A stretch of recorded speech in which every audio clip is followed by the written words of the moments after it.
Bapak Ibu, saudara-saudari, shalom, salam damai sejahtera, salam sehat dan semangat untuk kita semua. Saudara-saudari, hari ini saya akan menyampaikan renungan singkat mengenai Pentakosta. Saya beri judul renungan ini, Pentakosta adalah suatu akhir dan awal. Kita tahu apa artinya Pentakosta. Bukan nama, tapi berarti adalah angka 50. Akhir dari 50 hari masa Paskah. Peristiwa Pentakosta sesungguhnya melengkapi dan menyempurnakan karya perutusan Yesus di muka bumi, tapi sekaligus juga membuka atau mengawali kehidupan gereja di dalam namanya. Dalam gereja Katolik kita mengenal dua liturgi yang besar, yaitu Paskah dengan Pentakosta dan Natal dengan Epifani. Kisah kekristenan sebenarnya dimulai ketika Putra Tunggal Allah menjadi manusia yang dikandung dalam rahim Maria, seorang perawan Yahudi, dan lahir di Bethlehem sebagai keturunan Raja Daud. Dan dalam peristiwa Epifani, kita ingat orang-orang Majus. Mereka adalah orang-orang bijaksana, para sarjana dari timur, bukan orang Yahudi yang menyatakan bahwa Yesus lahir sebagai juru selamat bukan hanya untuk bangsa Yahudi dari mana ia berasal, tetapi bagi semua orang yang datang kepadanya. Dengan demikian, karya perutusan Yesus itu adalah universal. Putra Bapa, Tuhan sendiri, sebenarnya dapat masuk ke dunia melalui berbagai macam cara. Tetapi rencana Bapa adalah bahwa putranya itu dilahirkan di dunia seperti manusia, kecuali dalam hal dosa, ia lahir, ia mati juga seperti manusia. Sebagai ilahi, putra Bapa tidak bisa mati. Namun kematian Yesus adalah kematian sebagai manusia. Dengan demikian, kelahirannya itu menuju kepada wafatnya. Natal menjadi permulaan dari Jumat Agung.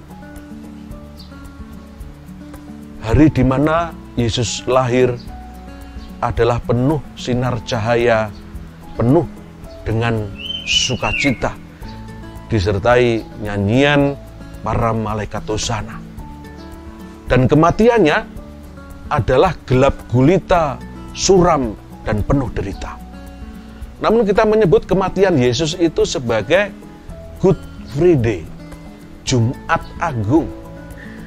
Kematiannya adalah baik, kematiannya adalah mulia, agung, karena kematiannya adalah kehidupan bagi manusia.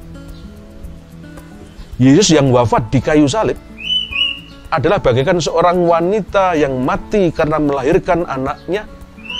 Yesus memberikan hidupnya sedemikian rupa sehingga kita lahir menjadi manusia baru.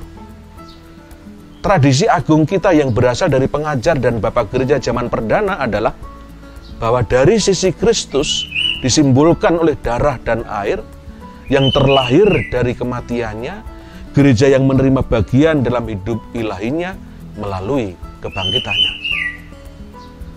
Kalau Epifani menjelaskan makna Natal, maka Pentakosta sesungguhnya menjelaskan makna Paskah, misteri wafat, dan kebangkitan Kristus. Pentakosta merayakan peristiwa agung dan mulia, ketika Roh Kudus dikenal semua orang, ketika kebenaran akan Tuhan dapat dimengerti oleh berbagai macam bangsa dan bahasa, seperti yang diungkapkan dalam prefasi Hari Raya Pentakosta. Sebab engkau menyempurnakan misteri Paskah, ketika Engkau pada hari ini menganugerahkan Roh Kudus kepada mereka yang Engkau jadikan anak-anak angkat-Mu karena persekutuan dengan Putra Tunggal-Mu. Roh yang sama pada awal kelahiran gereja menganugerahkan pengetahuan akan Allah yang benar kepada semua bangsa dan mempersatukan berbagai bahasa dalam pengakuan akan iman yang satu. Pentakosta menunjukkan kepada kita bahwa misi Yesus adalah universal. Sehingga keanggotaan gereja adalah juga universal. Oleh sebab itu kita disebut Katolik. Dan istilah ini muncul pertama kali sekitar tahun 100 oleh uskup dari Antioquia, Ignatius dari Antioquia, untuk menunjuk pada komunitas Kristianinya yang terdiri dari berbagai bangsa. Kristus bukan hanya penyelamat bagi pribadi diri kita sendiri, karena karya perutusannya mengatasi relasi pribadi, dia adalah penyelamat bagi segala bangsa. Kita menerima hidup dalam Kristus melalui pelayanan gereja, dan kita hidup dalam keluarga gereja. Kita adalah orang yang mengakui satu Tuhan, satu iman, satu pembaptisan, satu Allah dan Bapa kita semua.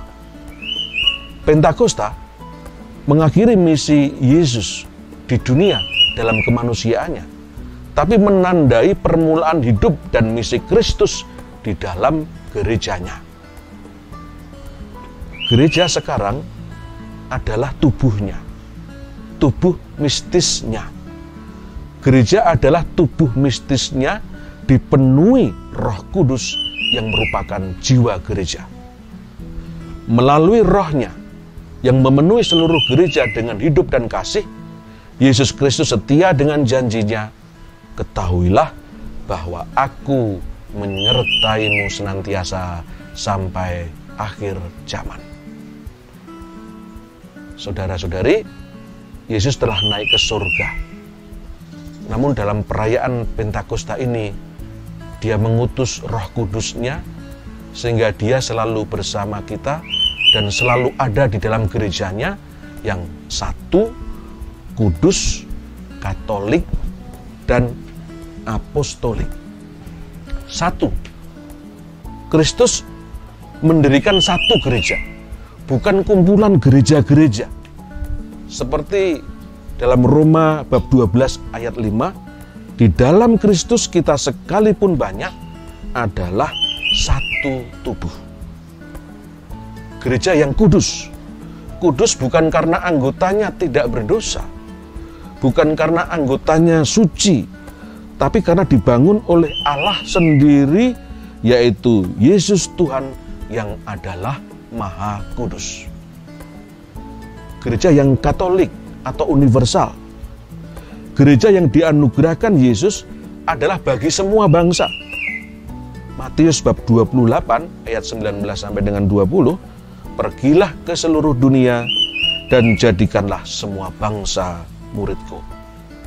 Dan yang keempat, sifat gereja adalah apostolik, artinya rasuli, seperti yang diajarkan atau diwariskan oleh para rasul dan kemudian diteruskan oleh para uskup dalam kesatuannya dengan paus sebagai kepala. Tuhan memberkati kita semua.